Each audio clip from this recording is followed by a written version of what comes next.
global happenings today. We communicate, we analyze global news. Stay tuned. Hello and welcome to Global Happenings. Today we have a trending news for you, and the headline reads: Nigeria will disintegrate if Southeast is not given Presidency 2023. Nwafu Igbo prominent politician speaks. But before we go into the news proper and further analysis, we do love you to subscribe to our channel by clicking on the red subscribe button below. Beside it, you will see a bell notification icon. Please go ahead, click on it to get notified as soon as we update our channel on YouTube. Okay, let's go straight into the news of the day. Dr. Chukwuemeka Ezeife, that's the former governor of Anambra State, has warned that not allowing an Igbo man to succeed President Muhammadu Buhari in 2023 means that they, that's Igbo, have been asked to leave the country. According to him, not giving the presidency to the Southeast means denying the people of the region the citizenship of Nigeria, and whatever they do in consequence of being excluded is justified. The governor of Kaduna State, that's Nasir El-Rufai, had last week declared that the presidency should move to the south in 2023. However, El-Rufai's opinion has been countered by the Northern Elders Forum and also some youth groups from the region who are insisting that the zone should retain power after Buhari. Speaking in an interview, Ezeife said, "My view is the general view. We are talking of equity, we are talking about fairness, and we are talking of justice. All these considerations require that power should move to the south, and within the south, it should go to the southeast." He pointed out that the north has nominated the presidency, while the southwest and the south have had a fair share too. He maintained that the only group in the south which has not had any at all is the southeast, adding that unless some people are not interested in what happens to Nigeria, then they can denounce southeast. However, I'm happy with what I'm saying. On the 9th, there's a group led by Yoruba that is working on the conference for 2023, and its own decision is for Southeast to have it, and Alfred says it's Southeast. He added, Tanko Yakase, who was not quite sure before, is now saying it should be Southeast. Balarabe Mosa says Southeast, and about 4 youth groups in the north are saying it is South. This gives me the feeling that Nigeria may survive if people begin to think in a logical, equitable way like that. But if some people say they don't care about Nigeria, let them deny the Southeast. And then the Southeast people will know that they are no longer Nigerians, as their fellow Nigerians do not see them as part of them. The consequence is there. The reaction also is there. I know anybody who really thinks will know this is what will happen. We have had an agreement long before now. Why did Buhari become president after Jonathan? We agreed. And I've been participating in many of these conferences, and we agreed on rotation.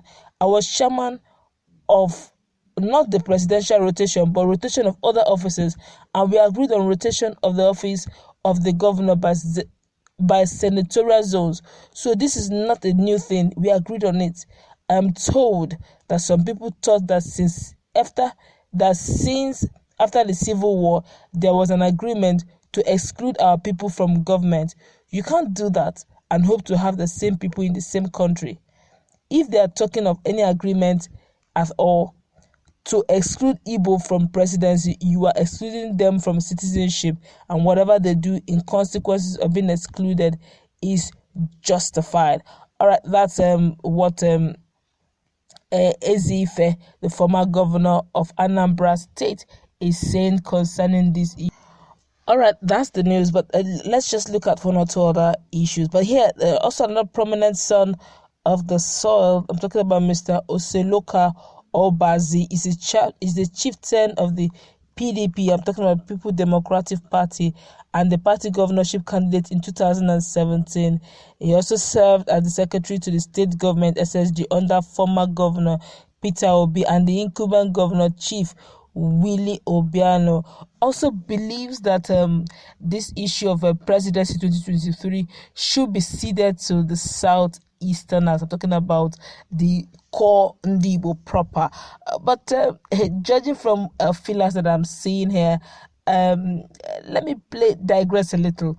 I could still remember in 2019 general elections, the likes of Jagaban, I'm referring to none other than Bola Ahmed Tinubu. They had some sort of agreement, even though it wasn't made public, but from body language, like the internet will always say, you could see that there was some sort of informal agreement that, look, we're going to back you up. We're going to allow the likes of President Muhammadu Buhari to be the president of Nigeria. Okay, we'll make you the president. You serve your 8 years term. I don't want to be the VP. He didn't want to be given the VP slot. So he allowed Osibanjo, VP of Osibanjo, I perceive, to be his running mate, so that at the end of time, by 2023, it will be a smooth ride, really, to give it to Jagaban himself by 2023. But it looks like by the time 2019 elections came into bear, and there were some strong allies, strong loyalists of Jagaban who were actually in the government in power within some sectors in this dispensation. I'm talking about the President Muhammadu Buhari dispensation. But along the line, before 1 year into the second tenure, bit by bit, gradually, the presidency started removing some of those allies, loyalists in the camp of Jagaban, and that kind of really surprised the Jagaban, because he was expecting that even if you're going to remove any loyalists, you should know that those are my loyalists and they're reporting to me indirectly. We are in this together. So if you're removing my loyalists, you have some ulterior motives, and some of these loyalists were removed without prior notice to Jagaban, which means that the likelihood of even Jagaban, I'm talking about Bola Ahmed Tinubu, becoming the president 2023, even though there was no contractor agreement, was just that rotational agreement that, okay, it's a party thing, you hand over, in Nigeria we really don't do elections, we do selections, forget this issue of election, INEC and all that. The people vote, electorate's votes don't count. It is the caucus, whoever the ruling party decides to be the president, whether the electorate likes it or not. It doesn't matter. It's the caucus meeting. Whoever the caucus party declares the president of the year of the day of Nigeria, that person will eventually emerge the president. It has played over and over again. Where you see party voting when they want to pick up forms, it looks as if it's the major election itself, because those are where the elections proper take place. The rest are just form fair. And along the line, so they had agreed within themselves, this may likely be it. And even before, second year into the tenure of this dispensation, already they're showing signs that they may likely not honor that part of giving it to Southwest. And now here they're not also giving lip service now, trying to play some sort of politics of the mind. This is politics of the mind, this is politics of psychology, where they now say, look, Igbos are marginalized, let's think of giving it to the Southeast for a change. And I can imagine the Southeastern governors already in their forum positioning themselves, because if they're going to choose presidency, by all means it has to be those who have found themselves in good books. I mean, prominent politicians, probably from the stock of president governors who have presented themselves in the good books, that okay, we can form some sort of alliance within the North, even when we enter there, we will not marginalize you. I'm more like your brother and all that. So you find out that anything that would distort this dispensation, you find out that the Southeastern governors do not want to hurt this dispensation in any way, even if it means it's to their detriment or the detriment of their region. You'll be surprised that this issue of allocation that has been given to the Southeasterners, I'm talking about 0-0 allocation for over the 22.7 billion naira loan gotten that Nigeria will eventually repay. The Southeasterners were given nil allocation, and you'll be surprised nobody is going to agitate. If there will be an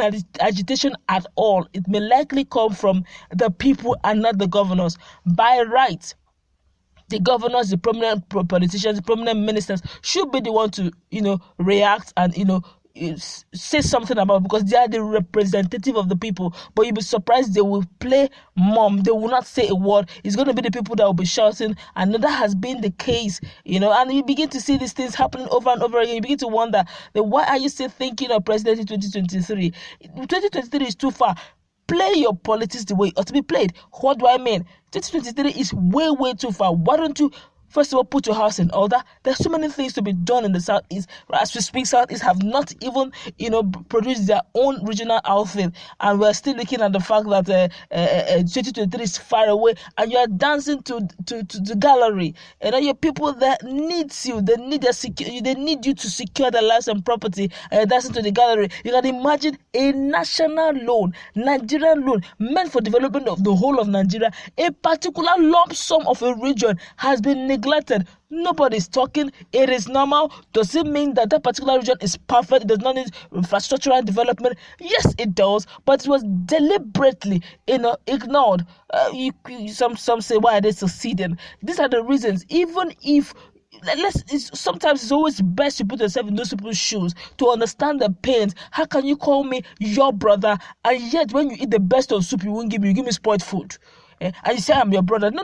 You are actually a frenemy. You're not my friend. You are actually a frenemy, acting to be my friend, but you're actually an enemy in disguise. Let's call a spade a spade. I think the governors forum should rise up and ask why the region should be neglected in things like that. I think also a southeastern governor should read the handwriting on the wall. Even if they will give them 2023, which I strongly doubt based on the politics that is being played now, I think they should look inwards and hear and feel the pulse of their people. Hear the cry of the people that you're governing.